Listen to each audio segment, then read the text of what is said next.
میں اس اسکرین کے ذریعے سے آج تھوڑا سا جو ہے وہ فخر و مباحت کے ساتھ یہ بات کہہ رہا ہوں کہ میری خوش نصیبی کہ آج میرے ساتھ اسکرین شیئر کر رہی ہیں ایک ایسی شخصیت کہ یہ وہ شخصیت ہے کہ جن کے نقش پا پہ چلتے ہوئے بہت سارے لوگوں نے اصلاح کا راستہ لیا ہے۔ یہ وہ شخصیت ہے کہ جو ایک استعارہ بن کے لوگوں کی خدمت اور انسانیت سے محبت کا حوالہ بن گئی۔ یہ وہ شخصیت ہے کہ جس نے بلا شرکت غیر، بغیر کسی تفریق کے، بغیر نسلی تعصب کے، بغیر صوبائی منافرت کے، بغیر کسی مسلکی اور فقہی اختلاف کے، بلکہ زبان کی بھی تمام قید سے آزاد ہو کر اپنی جانب سے محبت کا پیغام عام کیا ہے، اس شہر میں عام کیا ہے، اس ملک میں عام کیا ہے، اور اب دنیا بھر میں یہ پیغام عام ہو رہا ہے۔ تو دراصل اس پیغام کو تقویت دینے کے لیے نہیں، اس پیغام کو سلام پیش کرنے کے لیے آج ہم نے انہیں دعوت دی ہے۔ آپ نے سال 1999 میں باقاعدہ ایک ادارے کا قیام عمل میں لے کر آئے، اس ادارے کو آپ نے نسبت دی ایک ولی اللہ سے، اور اس کا نام بھی سیلانی رکھا۔ اور سیلانی کی جو کیفیات ہوتی ہیں نا، وہ یہ ہوتی ہیں کہ وہ سفر کرتا ہے، سفر در سفر کرتا ہے، اور اس سفر میں وہ انگریزی کا سفر بھی کرتا ہے، یعنی مشکلات بھی اٹھاتا ہے۔ تو ان مشکلات کو انہوں نے اپنے لیے رکھا اور آسانیوں کے لیے جو ہے وہ عالم انسانیت کے لیے رکھا۔ آج ہمارے ساتھ حضرت مولانا بشیر فاروقی علیہ رحمہ موجود ہیں۔ قبلہ آپ کی اس آمد پر میں اتنا شکر گزار ہوں آپ کا، اور یہ جو آپ کی مسکراہٹ ہے نا، یہ ہمیں اور تقویت بخشتی ہے، کیونکہ آپ سادہ، منکسر المزاج اور اپنی طبیعت کے اعتبار سے ایسی ایک آپ نے جو ہے نا وہ اگزامپل ہمارے سامنے رکھی ہے۔ ہم چاہتے ہیں ہمارے بچے ایسے ہو جائیں، ہم چاہتے ہیں ہم خود ایسے ہو جائیں، ہمیں لوگوں کا احساس زیادہ ہو، اور ہم یہ جو دنیاوی معاملات ہیں اس سے ذرا تھوڑا سا کنارہ کر لیں۔ اللہ سے دعا کرتے ہیں، اور خاص کر کے آپ کی دعا سے بہت جو ہے وہ ہم فیض لیتے ہیں۔ تو آج ہم جاننا یہ چاہیں گے حضرت صاحب، کیا دعا واقعی ہتھیار ہے؟ اس سے ہم کوئی بہت بڑا کام کر سکتے ہیں؟ بہت شکریہ آپ نے مجھے بلایا۔ الحمدللہ ہم مسلمان ہیں، اور ہمارے پیارے آقا ہمارا سمبل ہیں۔ واہ، بلا شبہ بلا شبہ۔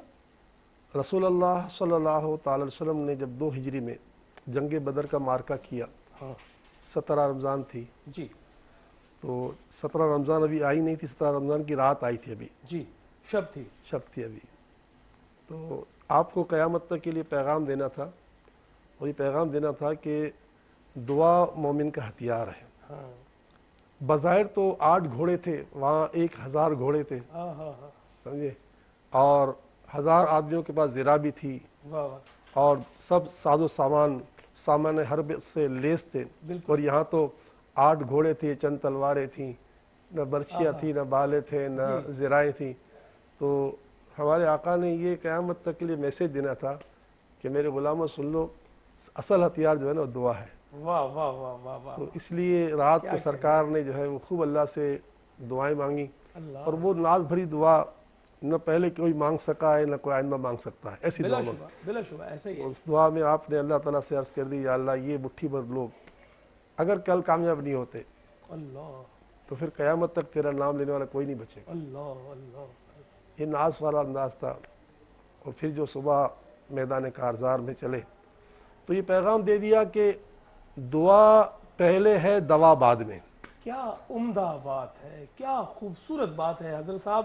اکثر لوگوں کا مائنڈ سیٹ یہ ہوتا ہے ہم دوا پہلے کریں گے، ساتھ میں دعا بھی شامل کر لیں گے۔ آپ نے کانسیپٹ ہی واضح کر دیا، واہ وہ واہ میں واہ، نے نہیں کیا، وہ آپ کے اور میرے نبی نے کیا۔ ہاں ہاں ہاں ہاں، وہ سر چشمہ ہدایت ہیں اللہ تعالیٰ کی طرف سے، انہیں اللہ تعالیٰ نے پوری کائنات کے لیے رحمت للعالمین بنایا ہے۔ بالکل بالکل، تو وہ مسلمانوں کے لیے رحمت نہیں ہے، وہ پوری کائنات کے لیے رحمت ہے۔ تو بہرحال دعا مومن کا ہتھیار ہے۔ الدعا سلاح المومن والنور السماوات والارض، دعا زمین و آسمان کا نور ہے اور مومن کا ہتھیار ہے۔ واہ، تو یہ ایک پیغام تھا کہ ہم یہ ذہن بنا لیں کہ ہمارے یہاں عام طور، جیسے ابھی آپ نے کہا نا کہ دعا بھی کر لیں گے، عام طور پر ہوتا یہ ہے کہ اللہ نہ کرے کسی کو کوئی بیماری ہے، خدا نخواستہ آج کرونا جو پھیلا ہوا ہے، جی جی، تو ٹھیک ہے ہم مطلب اس کی دوا کریں گے اور کسی سے دعا بھی کرا لیں گے۔ لیکن دیکھیں اصل میں دعا کا بڑا فیضان ہے۔ جب حضرت کلیم اللہ علیہ نبینا علیہ الصلوۃ والسلام جی کے پیٹ میں درد ہوا نا، تو باری تعالیٰ سے عرض کی، یا اللہ کیا کھاؤں، درد کیسے ٹھیک ہو؟ تو اللہ تعالیٰ نے فرمایا جاؤ فلاں درخت کے پتے توڑے اس کو کھا لو، سمجھے، میرا نام لے لینا. ٹھیک. تو اللہ تعالیٰ کا نام لینا اللہ سے دعا کرنا ہوتا ہے. ہاں بالکل. بسم اللہ الرحمن الرحیم پڑھ کر آپ نے جو ہے پتے کھا لی اور الحمدللہ ٹھیک ہو گئے. پھر کچھ عرصے بعد دوبارہ وہی درد پیدا ہو گیا. ٹھیک. تو بغیر پوچھے چلے گئے اللہ تعالیٰ سے, وہ پتے کھا لیے, درد ختم نہیں, درد نہیں گیا. اچھا.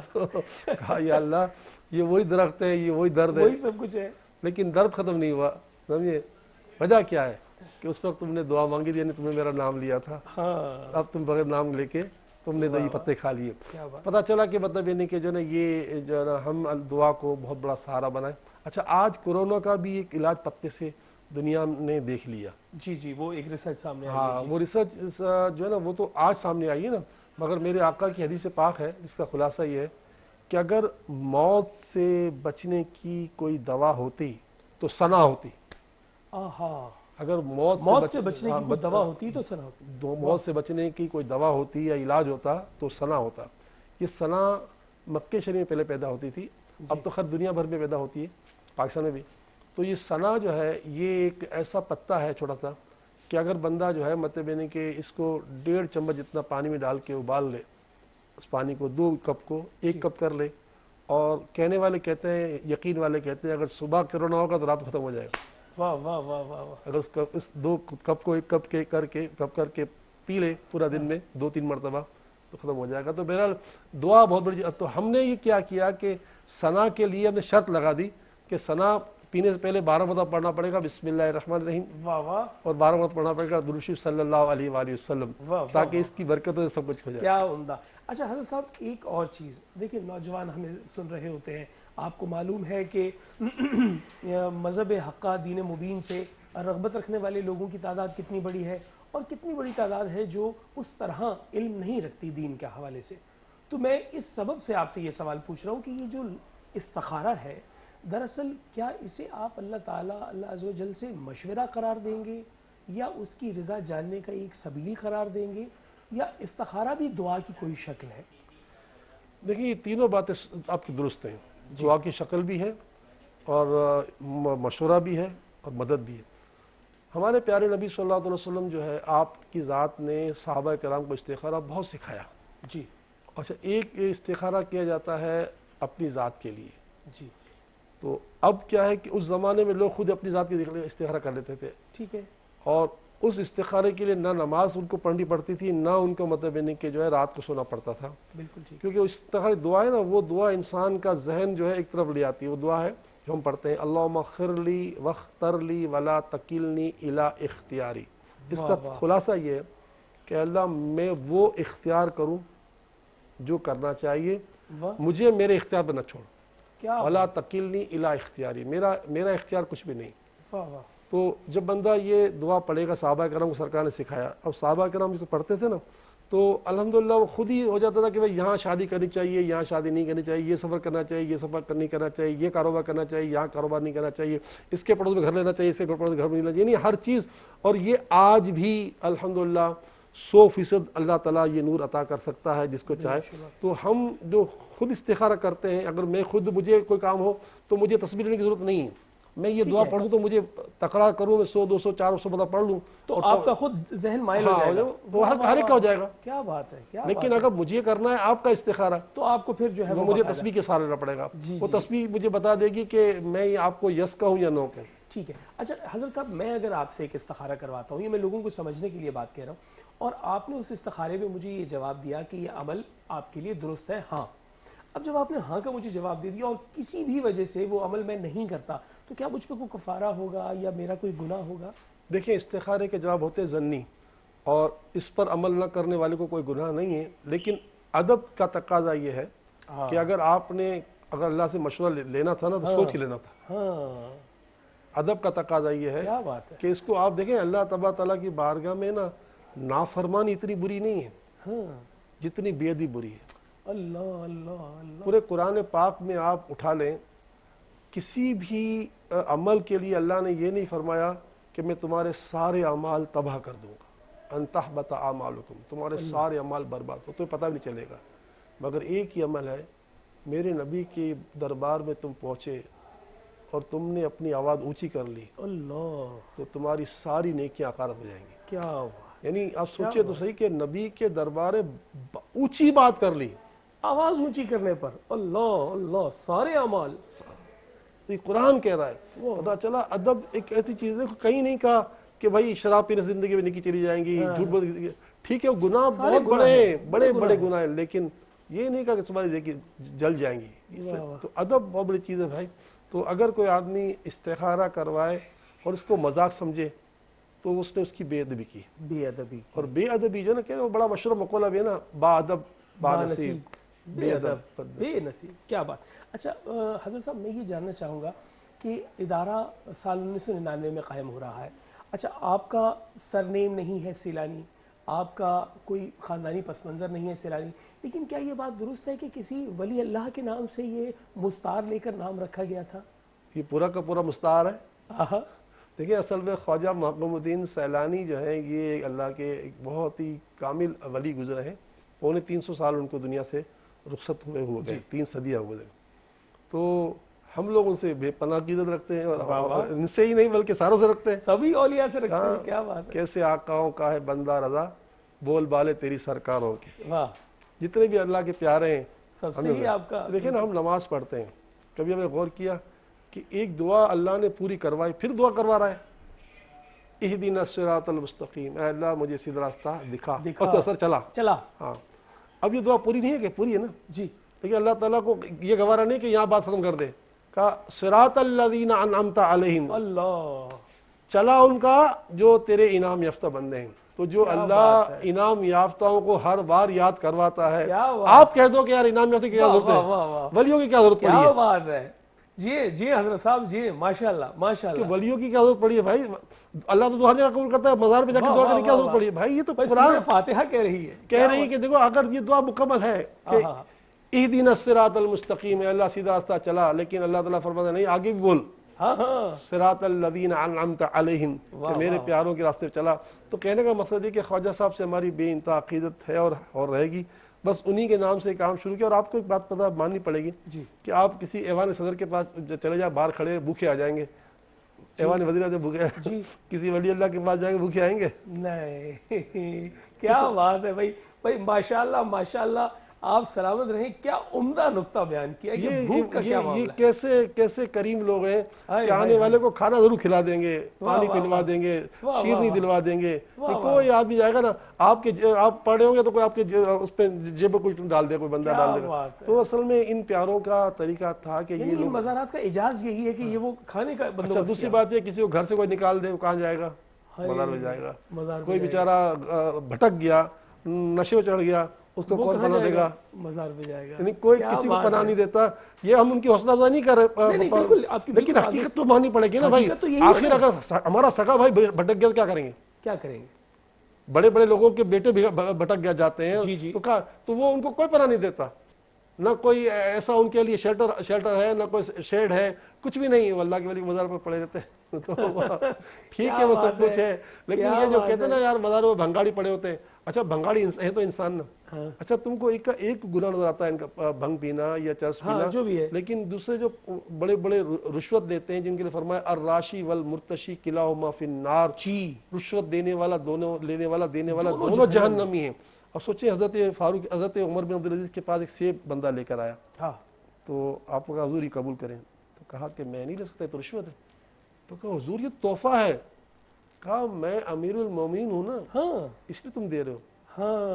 اگر میں امیر المومنین نہ ہوتا, خالی عمر بن عبدالعزیز ہوتا تو نہ دیتے. تو آج اگر میں نے کسی پولیس والے کو پان بھی کھلایا تو یہ رشوت کہلائے گی. سگریٹ پیش کی تو رشوت پہ کہلائے گی, چاہے کہ اس پیسے نہیں ہے, سگریٹ ہے. تو آج رشوت اتنی عام ہو گئی ہے کہ میں اور آپ بھی کھا رہے ہیں. اللہ اللہ. تو مطلب کہنے کا یہ کہ اگر ہمیں معلوم ہی نہیں اور وہ داخل ہو گئی ہماری زندگی میں. مقصد کہنے کا یہ ہے کہ میں سیلانی ویلفیئر کا متولی ہوں. اب میرا کوئی مطلب یہ نہیں کہ معاون جو میرے ساتھ جاب کرتا ہے. میں آپ کو ایک واقعہ بتاؤں. میرے پاس مجھے کچھ عرصے پہلے طبیعت میری خراب ہو گئی, تو سیلانی کے ڈاکٹر صاحب میرے گھر پر آئے. انہوں نے آنے کے بعد ہے نا, وہ آتے ہی ذرا جب ہم مریض کو جاتے ہیں تو مریض کے لیے کچھ لے جاتے ہیں نا, یہ اچھی بات ہے. وہ سیب اور موسمی لے کر آئے. اچھا ڈاکٹر صاحب نے مجھے دیکھا, دوا لی, میں نے کہا یہ کیا ہے, یہ آپ کے لیے لے کے. میں نے کہا میری تو جائز ہی نہیں ہے, کیونکہ آپ تو میرے ملازم ہو. تو ڈاکٹر صاحب کے جو ساتھ دوسرے جو ساتھی تھے انہوں نے کہا حضرت یہ ڈاکٹر ہیں دنیا کی تعلیم حاصل کی ہوئی ان کا دل ٹوٹ جائے گا آپ لے لو. میں نے ان کی بات سنی اور پھر نماز کے لیے چلا گیا. وہ ڈاکٹر صاحب بیٹھے تھے, لوٹ کے تو وہی پڑھے تھے. میں نے کہا بچوں یہ تو ہمارے لیے جائز ہی نہیں ہے. تو کہا کیا کریں, چھوڑ کے میں نے کہا پھر اس کو بانٹ دو. مقصد کہنے کا میرے ادارے میں جو بندہ کام کرتا ہے اگر مجھے تحفہ دے گا تو یہ تحفہ میرے لیے جائز نہیں ہے. اللہ, بلا شبہ وہ آپ کو تحفہ دے کر, یعنی میں آپ کی مثال نہیں دے رہا, عام مثال ہے کہ وہ جب کسی اپنے سینئر کو تحفہ دے گا تو دراصل اس سے کوئی تمام پیدا ہوگا. یہ ہے کہ اس کی ذات اتنی اہم نہیں ہے, اس کا عہدہ اہم ہے. اگر میں مسجد کا امام بھی ہوں نا اور میں نے صدر کو مسجد کے اپنے گھر سے کچھ پکڑ صدر کو بھیجا نا اور یہ دوستی ہماری امام مسجد کی وجہ سے ہے نا تو یہ میرا دینا بھی ناجائز ہو جائے گا. اللہ, کیونکہ بھائی یہ میں اس کو کیوں دے رہا ہوں بھائی, دینے کو اور بہت سے, لیکن یہ ہماری مسجد کا صدر ہے, یہ مجھ سے بنا رہے, یہ مجھ سے بنا رہے. تو اب سوچ لیجئے کہ ہم اگر امام بھی ہیں تو ہمیں بھی سوچنا پڑے گا, ہم عالم بھی ہیں. اگر میں دارالعلوم کا کوئی محتمم ہوں اور ہماری دارالعلوم میں جو استاد پڑھاتے ہیں وہ مجھے تحفہ دیں گے تو میری تحفہ جائز نہیں ہے. یہ بالکل صحیح. اچھا حضرت صاحب مجھے یہ بتائیے کہ تقریباً 1,20,000 لوگوں کو پکا ہوا کھانا اگر پیش کر دیا جائے یومیہ بنیادوں پر, اگر تمام لوگ جو پریشان حال ہے ان کے لیے ایک بڑی راشن ڈرائیو شروع کی جائے جو کہ سیلانی نے شروع کی, اور آپ نے نہ صرف یہ کہ حکومت کا ہاتھ بٹایا بلکہ آپ نے اس وقت جو ملت پر آنے والی ایک بہت بڑی ابتلا اور مشکل ہے اس کو اپنے سیلانی ادارے کی جو بنیاد تھی, جو تقویٰ کی بنیاد تھی, ان کی بنیادوں پر دیکھتے ہوئے آپ نے کوشش کی. میں یہ سمجھتا ہوں کہ کیا یہ اتنی بڑی کوشش, بلا شبہ اس کو ہم بہت قدر کی نگاہ سے دیکھتے ہیں, کیا یہ اس مسئلے سے نکلنے کے لیے کافی ہے؟ بالکل کافی نہیں ہے. دیکھیں یہ رزاق کا شعبہ ہے, کھانا کھلانا ہمارا شعبہ نہیں ہے. ہم تو صرف جو ہے نا ایک ذریعہ بنتے ہیں. اللہ, مسئلہ یہ ہے کہ رزاق کے نمائندے ہمارے پیارے آقا محمد مصطفیٰ صلی اللہ علیہ وسلم, جن کو اللہ تعالیٰ نے پوری کائنات ان کے ہاتھوں میں دے دی تھی. درختوں کو بلا لے تو درخت بھی آ جاتے ہیں, سورج کو بلا لے سورج بھی آ جائے, چاند کو اشارہ کرے تو ٹکڑے ہو جائے, کنکر کو پکڑے تو کنکر کلمہ پڑے لگے, پوری کائنات مستقر تھی. بالکل. جب وہ معراج کر کے تشریف لائے نا تو ابو جہل نے کہا کہ اس پہ دروازے کتنے ہیں اس کے مسجد اقصیٰ کے, تو آقا کریم صلی اللہ علیہ وسلم کا چہرہ جو تھا وہ مسجد اقصیٰ کی طرف نہیں تھا, لیکن جبریل نے کہا کہ اے حبیب آپ کا چہرہ یوں کرنے کی ضرورت نہیں ہے, یہیں چہرہ رکھو, میں یہاں چہرہ بھی گھمانے کی ضرورت نہیں ہے کہ یوں دیکھ لو, ماشاءاللہ یہاں تو یہاں رکھ. جن کے لیے اتنی بڑی طاقت تھی ان کے پاس جب ایک سائل آیا کہ یا رسول اللہ میرے گھر فاقہ ہے, تو آپ نے کہا کہ مطلب کھانا دے دیتے نا, کھانا نہیں دیا, کہا کہ جو گھر میں وہ لے آؤ. واہ. اور آنے کے بعد اس کو اس کے سامان کو نیلام کروایا اور کہا کہ آدھا راشن لے جاؤ اور آدھے کام سے انٹرپرینیور بنو. کیا خوبصورت بات ہے اس انگریزی کے لفظ کو, جس کو مغرب نے اپنا مغربی انداز دے کر جو ہے اپنا قبضہ کر رکھا ہے, یہ 1400 برس پہلے آقا نامدار نے دیا ہے کہ تم انٹرپرینیور بنو, تم روزی کماؤ, تم خود کھڑے ہو جاؤ اپنے پیروں پر. واہ واہ واہ واہ. تو یہ اچھا یہ بھی کہا اب 15 دن تک تم میرے پاس بتانا. واہ واہ واہ. تو ہم نے کیا کیا ہے, ہمارا سب سے بڑا شعبہ جو ہے نا کھانا کھلانے کے ساتھ لوگوں کو روزگار پہ لگانا ہے. ہم نے ابھی ایک اناؤنسمنٹ کیا, اللہ ہماری مدد فرمائے, کہ رمضان عید کے فوراً بعد 1 ارب روپے کے ذریعے 20 لاکھ خاندانوں میں انشاءاللہ 50,000 ہزار کا پیکیج دے کر ان کو روزی پہ لگانے کا. واہ انشاءاللہ انشاءاللہ. ناظرین کرام, ہماری یہ نشست اپنے اختتام کو پہنچی اور ہم منتظر تھے کہ حضرت صاحب سے اور مزید بھی گفتگو کریں, تشنگی ابھی باقی ہے, لیکن میں چاہوں گا آخر میں آپ کی جانب سے دعا ہو اور انتہائی مختصر کیونکہ بالکل آخری لمحے. جی بسم اللہ الرحمن الرحیم, الحمدللہ رب العالمین, والصلاۃ والسلام علی سید الانبیاء والمرسلین. یا اللہ یا رحمان یا رحیم, اپنی رحمت کاملہ سے رحمت عالمیان کے صدقے واسطے یہ جو مصیبت ہم پر کورونا کی آئی ہے اس کا مکمل خاتمہ فرما دے. لاک ڈاؤن نے ہماری کمر توڑ دی ہے پروردگار, جس طرح پنجاب میں اور KPK میں لاک ڈاؤن نرم ہو گیا ہے, یا اللہ ہمارے صوبے میں لاک ڈاؤن نرم کر دے. جس طرح وہاں پر جو ہے سواریاں بسیں شروع ہو گئی ہیں, ہمارے صوبے کو بھی اس نعمت سے مالا مال کر دے. رمضان میں 7 دن باقی رہ گئے ہیں اور کروڑوں لوگوں کی تمنا رمضان میں عید کرنے کی ہے. یا اللہ اس عید کے لیے غیب سے اسباب عطا فرما دے, اور غریبوں کے ساتھ امیروں کے ساتھ غریبوں کو بھی اے اللہ عید منانے کا موقع عطا فرما. آمین. وصلی اللہ تعالی علی خیر خلقہ محمد وعلی آلہ و صحابہ اجمعین برحمتک.